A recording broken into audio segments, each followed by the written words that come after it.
So here we are. I am going to read to you some things that I have written. And um, yeah, uh, uh, this one's a dialogue and it's a two-part. So the next part will be tomorrow. But for today, I'm going to read this dialogue between the members of the Trinity that I wrote. I will try to do it with voices. Son, yes, father. Will you do me a solid? Of course, Dad, anything. I want you to save them. No problem. It won't be as easy as it sounds. How so? They've really screwed things up. Tell me about it. They're violent and selfish, always taking, exploiting, raping, destroying, never satisfied with goodness. They want to know evil too. Not content with receiving and giving, they steal, kill, and destroy. They're under the spell of a dark power. What can be done, Dad? Can we wipe them out and start over? No, it won't work. We tried that back in the day. Can we make more rules and hire law enforcement? Nope. Can we find one good human to rule and lead the rest of them back in line? No. The absolute power that takes corrupts even the best of them. What then, Pop? You must go. Show them how it's done. Teach them how to love. Model what being our image looks like. You think that'll work? No, I'm afraid it won't be enough. They will reject and hate you. Your pure goodness will be attractive, but their lust for power and evil is too strong. They will conspire against you. Some will use political excuses and some religious. It's all the same justification of evil that seems good to them. So what good will it do? In killing goodness incarnate, their evil will be exposed. The dark powers will be shamed, and the curse of death that they've brought on themselves by their sins will be paid in full once and for all. Paid in full? How so? You will die. Die? How can I die? I'm immortal. How would that help anyway?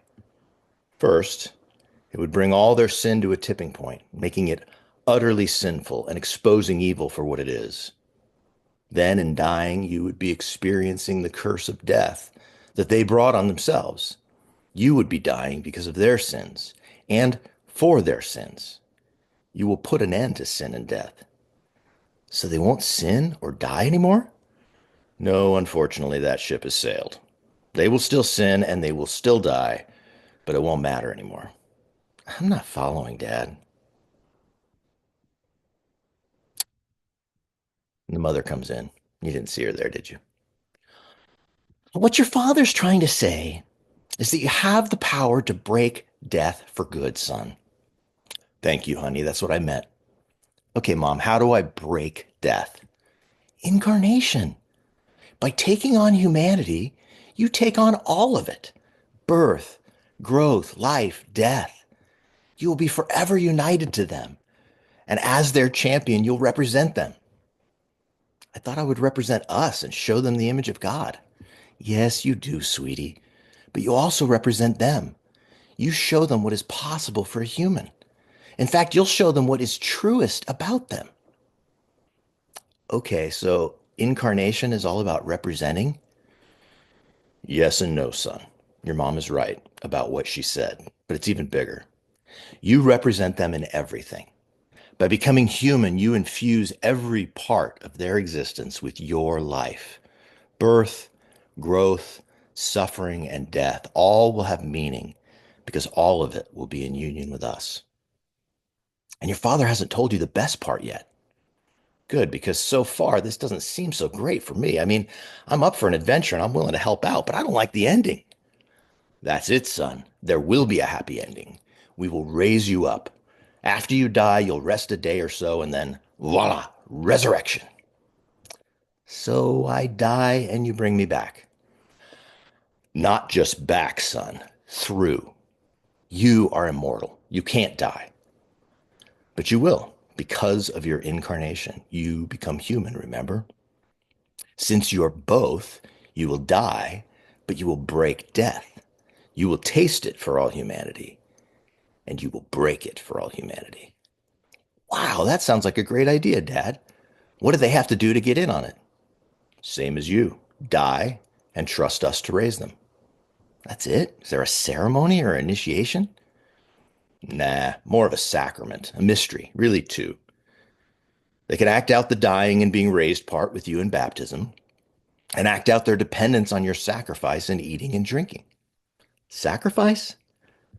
Yeah, it's a sacrifice for you to give up all you enjoy to become one of them. And it's a sacrifice for you to die because you aren't obligated. You choose to do it for the love of them and of your mother and me. We choose to do it for the love of them and of you. Okay, so if I do this, what happens after I'm raised? Oh, that's the best part. You come back to us, and your mom goes down to live in them. Of course, she brings us with her because we really can't all be apart. We live in them and they in us. It's beautiful. But do they stop sinning and dying? No, not yet. Not until they die. That stops the sinning part. And then they'll be raised immortal. That stops the dying part. Well, when will that be? One thing at a time, son. I'll let you know. Okay, but I'll miss you guys when I'm down there. Where will you be? Your father and I will be with you. Your dad will tell you what to do, and I'll give you the power to do it. Wow, that sounds like a great plan. I'm in. Great, son. I'm proud of you. I love you, sweetie. Watch out for snakes.